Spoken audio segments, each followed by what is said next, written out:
श्री सरस्वती द्वादशनामस्तोत्रम्।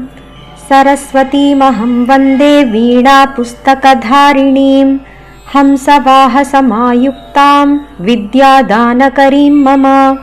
प्रथमं भारती नाम, द्वितीयं च सरस्वती, तृतीयं शारदा देवी, चतुर्थं हंसवाहनी, पञ्चमं जगती ख्याता, षष्ठं वागीश्वरी तथा कौमारी, सप्तमं प्रोक्तमष्टमं ब्रह्मचारिणी, नवमं बुद्धिधात्री च दशमं वरदायिनी, एकादशं क्षुद्रघण्टा, द्वादशं भुवनेश्वरी, ब्राह्मी, द्वादश नामानि त्रिसन्ध्यं यः पठेन्नरः सर्वसिद्धिकरी तस्य प्रसन्ना परमेश्वरी।